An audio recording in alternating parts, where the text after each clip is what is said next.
What up, guys? The Bench Buddies are back with our Friday round of 64 preview and picks. As always, I have Ty joining me to break down the games.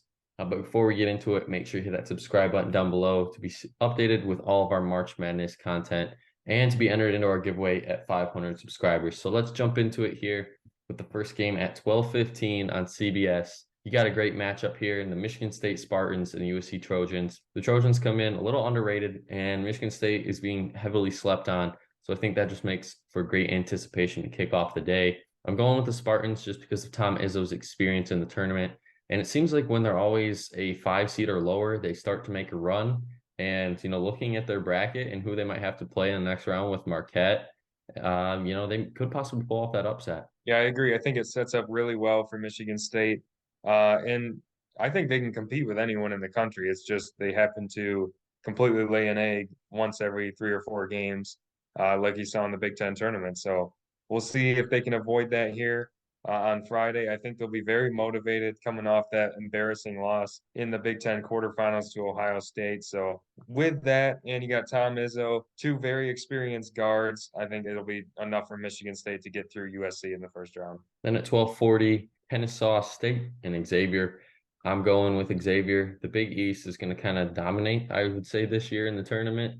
I think that's probably been the best conference in my eyes, just because everyone was so close to each other, and you really didn't have a clear-cut favorite to win it all this year. But Xavier, they get it done. They did lose Fremantle and whatnot, but they have found ways to win, and that shows a lot about this team. Yeah, I think losing Fremantle could lead people to think Xavier's going to be an early exit, maybe even a first round exit. But this team has not really looked any worse since he's been out, to be completely honest. I know they kind of got dominated by Marquette there in the Big East Championship, but they've pretty much looked like the same team since he's been out in terms of their results. And I think that'll continue here.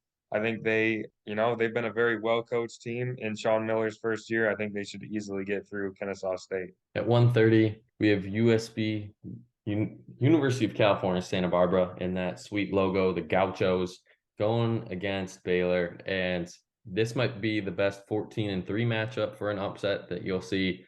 Baylor, they come in struggling. Their guard play, though, I think will keep them in this game and win them this game. And I got to take the Bears. Yeah, Baylor has really been struggling. I was really high on them for a while, but not sure what to think of them now. They do have two great guards in Cryer and Flagler, so I think they'll get through this game.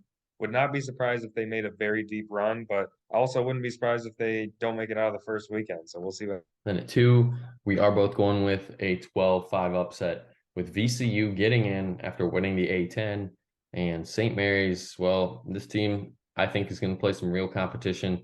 VCU showed me that they will do almost anything to pull out a win there. Watching that last 5 minutes of the game, they laid it all out on the line. And now that we're in March Madness, teams will be doing that, but VCU I think just has the little it factor to go above teams. And I think that's why they're going to pull it off. Yeah, I mean, everyone says you should take a 12 over a 5 every year because it pretty much happens every year. And this just seems like the obvious one to pick. VCU's red hot. They just won their conference tournament, and they're still a really good team, even if they didn't do that. I'm going to be honest, I've watched St. Mary's 2 times this year, and it was both times they got demolished by Gonzaga. So it's very hard for me to pick them to win any game. So I'm going with VCU here.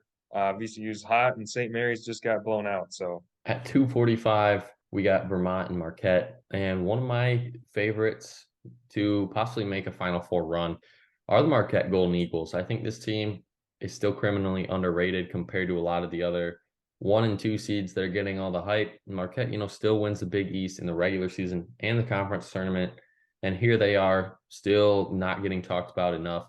Shaka Smart has tournament experience leading VCU of all teams to a Final Four. And now he has a much better squad, so why not this year? Yeah, Marquette is very good. They should not overlook Vermont. Vermont's been a tournament regular over the last decade. So they could give Marquette a little bit of trouble, but there's just too much talent on this team. And they play too good a defense for this game to get too worrisome for Marquette. So I think they'll get through pretty easily. At 3:10, we got a first four team in Pitt versus Iowa State. And every year, I think for the last 3 or 4 years, a first four team has won a game. And that's going to be Pitt for me. I think it's just a great matchup for Pitt. They come in obviously winning a close game by one last night over Mississippi State, who's a really good SEC team. And then Iowa State comes in kind of sluggish and just making the tournament based off of a good resume early in the year. So Pitt's hot, Iowa State isn't, and I got to roll with Panthers. I agree. Iowa State did struggle down the stretch. They did beat Baylor twice in a row, but I think they're just very happy to get out of Big 12 play, which was obviously the best conference in college basketball this year. So I think that's going to really benefit them finally getting to step out of that gauntlet. And I think they still are a very talented team. And remember, they made the Sweet 16 last year, so they have experience from that. I think that's all enough of a recipe for them to get through the first round. And then at 4, we got NC State and Creighton. And this game was almost a coin flip for me. But I think the road only gets easier for Creighton if they can win this one, because if they can beat NC State and then play Baylor, I will say they suck at defending big men, and Kalkbrenner, obviously he's a lot to defend. So I think it lines up for Creighton to possibly get to a Sweet 16 if they can get past NC State. I think that's going to be their biggest challenge. And I do think they do it in a close one. Yeah, I'm going NC State here. This is another kind of flyer I'm taking. There's on average, from what I read, there's at least two 11 seeds that beat 6 seeds over the last 10 or so years. So you got to at least pick one. And this is one I'm going with in NC State. I think they have too many athletes for Creighton to keep up with. Creighton obviously is a really talented team. They were top 10 to start the season. But NC State is a very fast and athletic team, something that you don't always see in the Big East outside of Marquette and maybe Providence. So I think NC State's going to give Creighton a lot of trouble in pulling upset. At 4:30, we got Ionia and Rick Pitino and possibly his last game there. Maybe moving over to the Big East. So maybe he could give them a taste of what they're going to get next year. Possibly pulling upset, but I don't think so. Connecticut's hot. This team, at one point was 17-0, and then kind of faded once they started conference play. But they beat up on each other in conference play, and I think they will take it to Ionia. I think in the second half they'll pull away and get their win. Yep, I agree. I think UConn is starting to really find their groove again. Like you said, they were number one earlier in the season, but now they're starting to look really dangerous, like a team that could potentially make a Final Four. So I don't see Iona giving them too much trouble here. And then at 6:50, we have Fairleigh Dickinson Knights now after winning actually like 5 minutes ago, and they're playing Purdue. This one, got to go with Purdue and Zach Edey. I mean, that's pretty much it. Zach Edey will dominate this team, probably another 35-15 game for him. Yeah, Zach Edey, that's all pretty much need to say. Purdue should dominate. And then at 7:10, we have Providence and Kentucky. And you want to talk about games that lead to possibly making a run at an Elite Eight? I think this is your game where you could get a surprise team there. Kentucky and Providence. It's a great matchup in the first round. I think it's the best matchup out of every single game in the first round, just because Providence has a lot to prove. Last year, Sweet 16 run, no one talked about it as much. Same thing this year, a good team that no one talks about. And then Kentucky getting hot at the right time. And it's a great matchup for these two, but I am going to go with the Friars and take my 11 over 6. Yeah, I'm just giving Kentucky the benefit of the doubt here. Losing to Vanderbilt twice late in the season was definitely a little worrisome for the Big Blue because, every loss for them is the end of the world. They took 11 of them this year, so obviously the sky is falling for them. But I think a nice Sweet 16 or Elite 8 run for them could really ease a lot of that. And I think they'll get started on that with a win over Providence. It could get ugly. Providence, I've been saying this throughout the season, they draw a lot of fouls, and it seems like there's more fouls in March Madness games. So there could be a ton of free throws shot in this game, but I still think Kentucky's going to pull it out. At 7:25, a popular 12 pick is the Drake Bulldogs, but I'm going with Miami. They do have some injury concerns right now, but I just think this team going 25-7 this year in the loaded ACC proves to me that they can battle through adversity. And I think that's why they get the win on, I think probably the last minute of the game. I think this one will go down to the wire. Yeah, I think this will be close as well. I think a lot of people just jump to picking the upset over the injured team, which is Miami right now, but there's still a lot of talent with them. They still have the ACC Player of the Year and Isaiah Wong.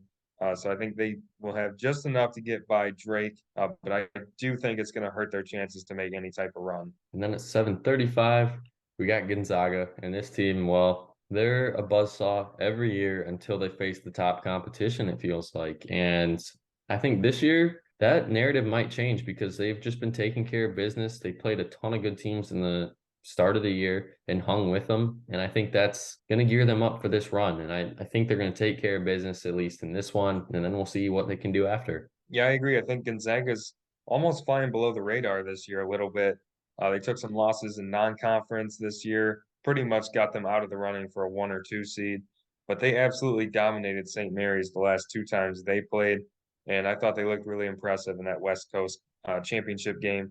So I would not be surprised if this is the year they get back to the Final Four, and I think that starts with a pretty easy win over Grand Canyon. And at 9:20, we have the FAU Owls who went 31-3 this year, going against Memphis, who just beat Houston without Marcus Sasser, but they did beat Houston to hand them their third loss. So I think this game has a lot of anticipation around it because these two teams, whoever wins this one is playing Purdue, and you never know. I think if because both these teams are hot and they can win a game, maybe they can upset Purdue early, but we got to get there first. And I'm going with the Owls to keep their magical season alive. Yeah, if you like fast-paced basketball with a bunch of athletes all over the court, this is definitely the game for you. Both of these teams like to play at a very fast pace. Memphis, obviously, coming off that win over Houston, one of the bigger wins for anyone this season. I think they're going to carry that momentum into this game. I think they'll get a win over FAU, but I think this will be a very exciting, fast-paced game. Then at 9:40, we have Montana State facing Kansas State. And I think Kansas State is one of the best teams in the country for story wise. Keontae Johnson transferring here and putting up stellar numbers after his, battle with what adversity and what he had to go through. But we're talking a team's perspective. K-State is getting hot at the right time out of the Big 12, where Montana State's kind of running into a team where no one wants to play right now. And I think that's why K-State gets it done. Yeah, see, I think K-State's going to get the win here, but I think if there's a 14-3 this year, I think Montana State has the best chance, just because Kansas State, they've already had a tremendously successful season because they weren't even supposed to make the tournament at the start of the year, and they're a 3 seed. So they've already accomplished a lot, and sometimes teams that have seasons like that lose very early in the tournament. I'm not saying that's going to happen. Obviously, I'm picking K-State, but I would definitely put them on upset alert here. At 9:55, you want to talk about upset alert? You got to talk about those Hoosiers because every single year it feels like they're on upset alert. And they get Kent State, the team out of the MAC that, wasn't projected to win their conference, but they did. And they're entering against Indiana, who you don't know what team you're going to get. I mean, Trace Jackson Davis is going to show out, but Jalen Hood Schifino, if he plays good, they win this game. If he plays bad, then Kent State might walk away with an upset. And I'm planning on him playing good, so I got to go with Indiana. Yeah, like you said, it depends on which Indiana is going to show up. They've been very inconsistent over the last month of the season. Jalen Hood-Schifino, like you said, but also Race Thompson, they've both been very inconsistent. So if they both are off, like we've seen many times before this year, Kent State could very well pull this upset, but I'm banking on Indiana to have enough in the tank to get through this game. Then our last game for Friday, we got Nevada or Arizona State facing TCU. And I don't think it matters who they play because TCU is a team that's fully healthy now and looking to figure things out. They had some problems there in the early month of February with injuries, and they finally got healthy at the end of the month. So this team probably is around a 3-4 seed. If you take out a few losses where they suffered while not having a full squad. And this team could be one of those teams as a 6 seed that might make a Sweet 16, even Elite 8 appearance, just because of how much talent they have. Yeah, TCU is very talented. I think it does not matter who they play, they'll get through this game. But if either of these teams is going to beat TCU, I think it would be Arizona State, just because they have pretty much 4 or 5 guys in their starting lineup that can shoot pretty well off the dribble, which can lead to some inconsistency. But I think that definitely gives them a chance to compete with this TCU team. Because I think TCU is really just a better version of Nevada. So I think if that's the matchup, they'll win pretty easily. But either way, I'm going with the Horned Frogs. And that's going to be it for today's video.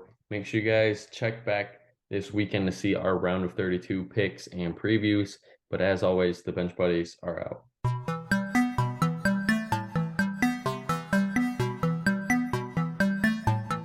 She never called back.